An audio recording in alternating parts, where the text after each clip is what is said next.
Welcome nga pala dito sa channel ko. Ngayon ay kikwento ko yung biglaang hiking namin. So kasama ko dito ang best friend ko na tawagin lang nating JM at dalawa kong kaklase na tawagin na lang natin silang JB at Ateya.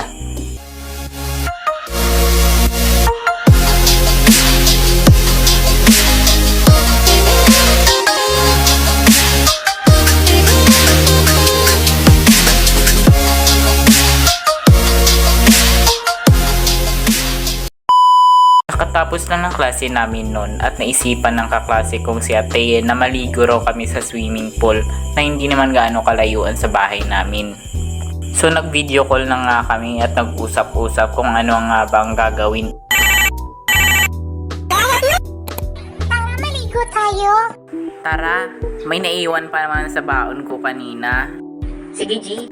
Ikaw JM, sasama ka ba? Pagpaalam niyo muna ako. Sige, wait lang. Tita, pwede ba namin isama si JM? Saan? Sa swimming pool, tita. Sige. Salamat po, tita. Walang anuman. JM, G daw sabi ni tita. Tara, Sunduin mo ako. wait lang. At nang natapos na kami mag-usap-usap ay nagpasundo na ako kay JM. At nang dumating si JM ay dali-dali na kaming pumunta sa bahay ni JB kung saan kami magkita-kita. At dumating na nga kami sa bahay nila JM. Oo, nandito na kami. Saan si Ateya? May pinuntahan pa. Ah, ganun ba?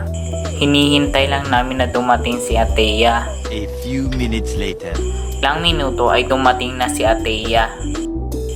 Nang dumating na si Ateya, pumunta na kami sa swimming pool at biglang putik! Sirado! Putik! Sirado, guys! Paano yan? May alam ako. Saan? Basta sumunod lang kayo. Sige.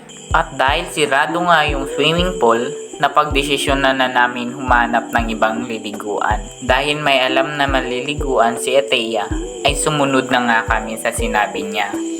At dali-dali na nga kaming pumunta sa new spot na paliliguan namin.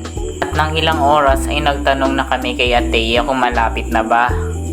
At sabi niya, malapit na daw. Ateya, malapit na ba? Malapit na, guys. Konting tiis na lang. Magagabi na, baka hinahanap na tayo. Putik, malapit na daw. Magdadalawang oras na nga eh.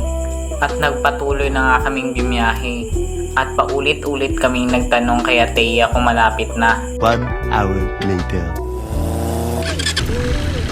Hay, sa wakas, nakarating na din. Anong nakarating na? Maglalakad pa kaya tayo ng ilang minuto, no? At sa wakas, nakarating na nga kami. Nagulat kami sa nalaman namin na hindi pala swimming pool ang liliguan namin kundi falls. Yes, tama kayo sa narinig nyo. Falls. At mas malala pa, walang masyadong naliligo doon kasi mahirap ang papasok at ang tirik pa ng daanan. At dahil biglaan nga, wala kaming dalang tubig. At mas malala pa, sumasakit na ang ulo namin ni JM. Pagod na ako, gusto ko nang uminom ng malamig na tubig. Ako rin, ang sakit na ng ulo ko. Nahihilo na rin ako. At ang pagdesisyonan namin na huwag na lang ituloy. Baka lumala pa ang sakit ng ulo namin. At napakadelikado dahil malapit ng dumilim at ang sukal pa. Huwag na kaya natin ituloy. Malapit ng dumilim, baka mapano pa tayo. At ayun nga, umuwi na nga kami. Tara, balik na tayo.